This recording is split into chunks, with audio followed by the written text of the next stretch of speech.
Tundub, et Donald Trumpi majandussõda Iraani vastu kukkus läbi juba enne, kui see alata jõudis. Hiina seadis avalikult kahtluse alla USA uue majandussõja tõhususe Iraani vastu ja keeldus seda toetama. Täna tänas Iraani parlamendi spiiker Mohammad Baghir Ghalibaf isiklikult Hiinat selle eest, et viimane keeldus toetama USA uusi sanktsioone. Tsitaat. Me tervitame Hiina põhimõttelisi avaldusi, mis lükkavad tagasi ebaseaduslikud sanktsioonid Iraani vastu.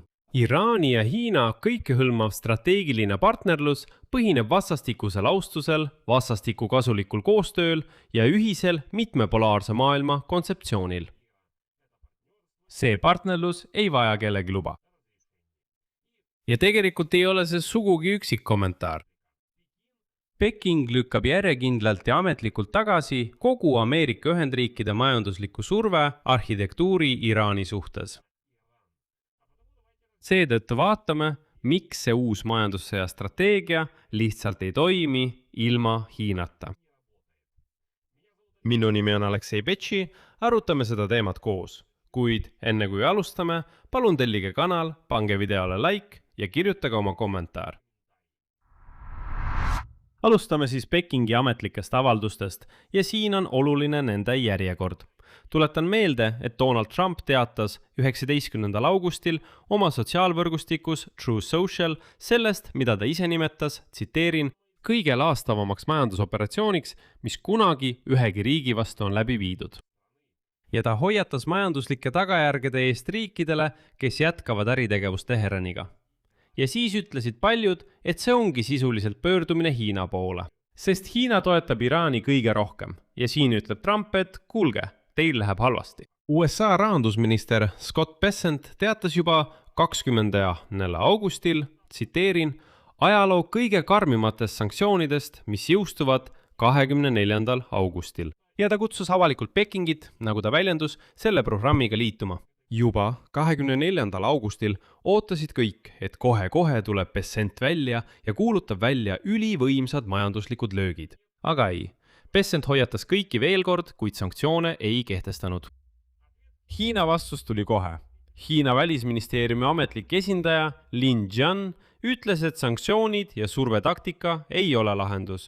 Ta kutsus huvitatud osapooli üles käituma vastutustundlikult ja jääma poliitilis-diplomaatilise lahenduse juurde. Mõne päeva pärast väljendus see sama Lin Jian veelgi karmimalt, kui sai aru, et need bluffivad jälle.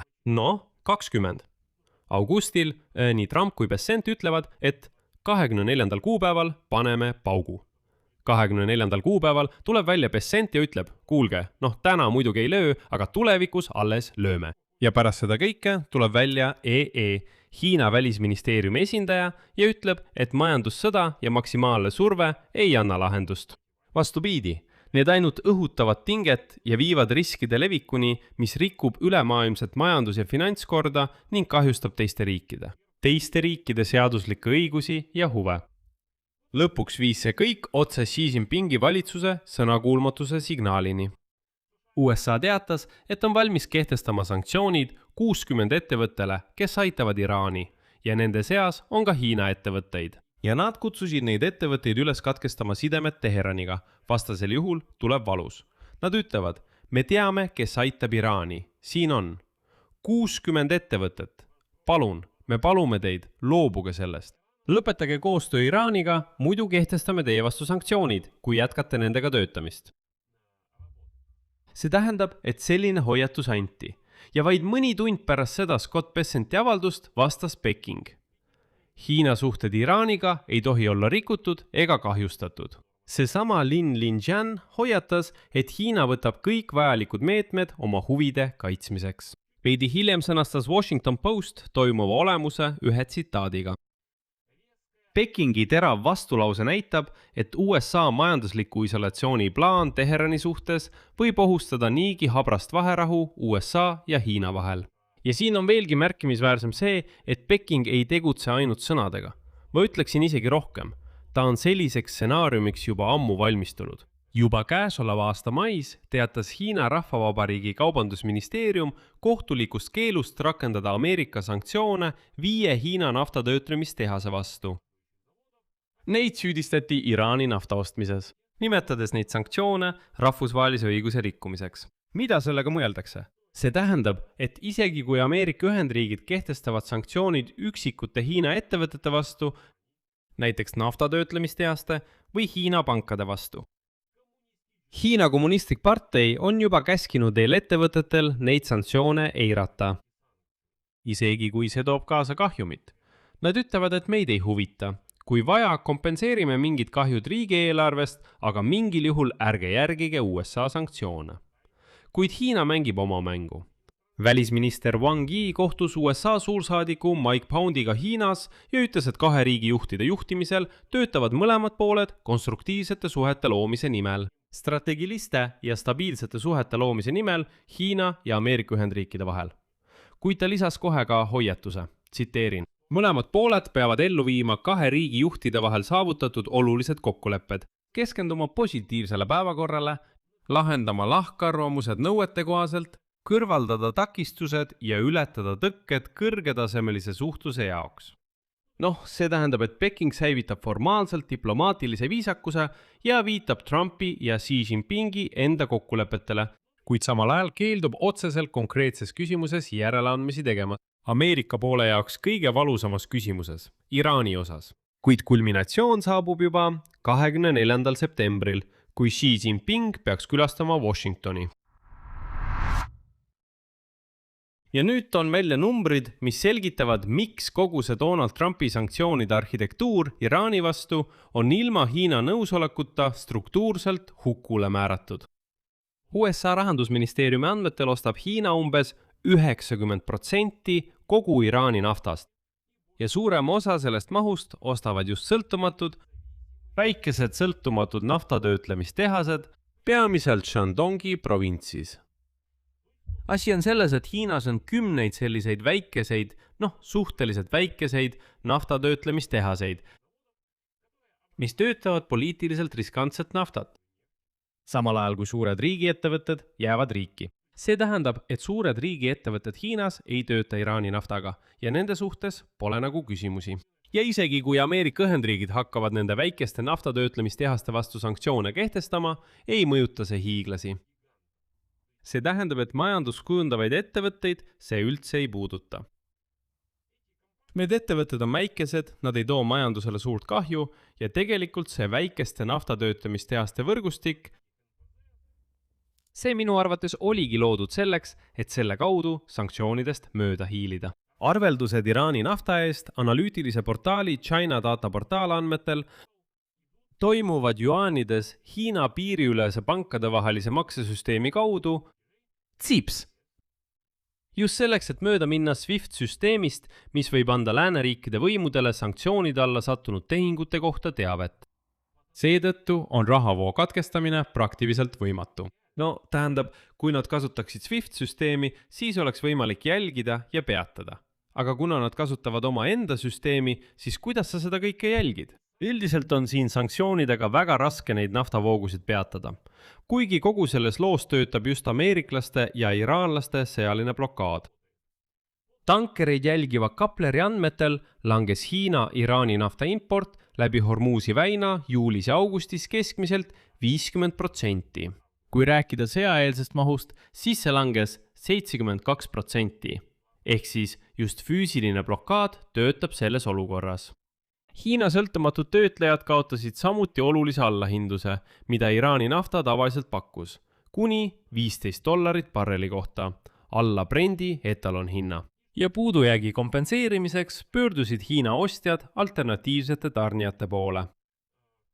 Eelkõige on selleks Venemaa, mis on juba suurim naftatarnija Hiinasse, samuti Saudi Araabia ja Iraak, kuigi nemad küsivad siiski kõrgemat hinda. On olemas ka struktuurne tegur, mis muudab kogu uute sanktsioonide idee Iraani vastu juba teisel tasandil läbikukkunuks. See on Ühinenud Rahvaste Organisatsiooni tasand. Praegu ei ole mingit võimalust, et kaks võtmetähtsusega alalist ÜRO Julgeolekunõukogu liiget, Venemaa ja Hiina, kiidaksid heaks ükskõik millise suurema uue Iraani vastaste sanktsioonide režiimi, isegi kui selline üldse kunagi organisatsiooni arutusele toodaks. See tähendab, et USA saab piirduda ainult omaenda sanktsioonidega. ÜRO tasemele nad neid enam viia ei saa.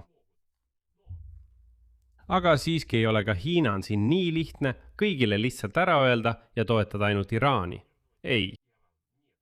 Siin on oluline mainida ka paralleelset survejoont Hiina suhtes, mille tõttu peab Peking tasakaalu hoidma.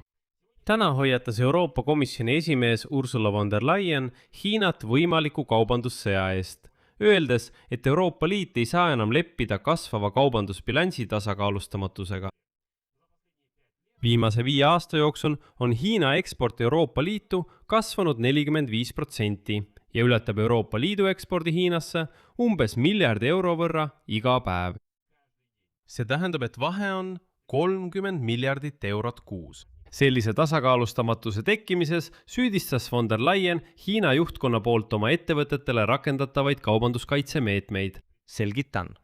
Asi on selles, et Hiina, see tähendab Hiina kommunistlik partei, ta subsideerib oma tootjaid, kõiki tehaseid, selleks, et neil oleks võimalus oma kaupu dumpingu hinnaga müüa ja vastavalt sellele konkurente turult välja tõrjuda.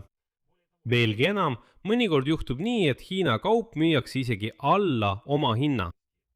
Sest ettevõte mõistab, et Hiina kommunistlik partei ehk HKP kompenseerib need kulud subsiidiumitega. Aga odava Hiina kauba massiline sissevool tõrjub ilmselgelt Euroopa konkurendi välja. Kokkuvõte. Donald Trump kuulutas välja oma majandussõja Iraani vastu.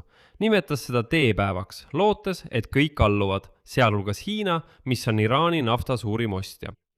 Aga Peking ei näita mitte ainult vastumeelsust alluda, vaid ka süsteemset keeldumist tunnistada majandusliku survevahendi legitiimsust. Iraan saab sellest mitte ainult sümboolset toetust, vaid ka struktuurset tuge. Rõhutan, et 90% Iraani nafta ekspordist võib jätkuvalt leida ostja just Hiinas. Maksed toimuvad USA kontrolli all olevast SWIFT-süsteemist mööda ning vetoõigus ÜRO Julgeolekunõukogus muudab mitmepoolse sanktsioonide tee lihtsalt kättesaamatuks. Samal ajal on sõda ise, sõltumata sanktsioonidest, juba füüsiliselt vähendanud neid Iraani naftavooge Hiinasse peaaegu poole võrra. See tähendab, et tegeliku kahju Iraani naftakaubandusele ei põhjusta niivõrd Washingtoni majandussurve ega see uus sanktsioonipoliitika, vaid just füüsiline sõjaline blokaad ise. See rõhutab veel kord, et mõju avaldavad just füüsilised tegevused. Praegu on blokaad. Iraani tankerid ei pääse Hormuzi väinast välja. See toimib. Samal ajal peab Hiina end kaitsma ka Euroopa Liidu eest, mis muudab tema praeguse positsiooni Iraani suhtes pigem laiemaks mänguks vara säilitamise nimel kui strateegiliseks arvestuseks. Oma majanduslikke positsioone korraga mitmel rindel. Siin panen 3 punkti, teie arvamus, teie järeldused, kirjutage kommentaaridesse selle osa alla, tellige kanal, vajutage kellukesele ja ärge unustage vajutada meeldib nuppu. Kui teil on veel küsimusi, minge Telegrami kanalisse PetchiBeatsi News ja kirjutage need kindlasti kommentaaridesse. Seal saame teiega suhelda. Sellega on kõik, hoidke end. Kõigile head aega!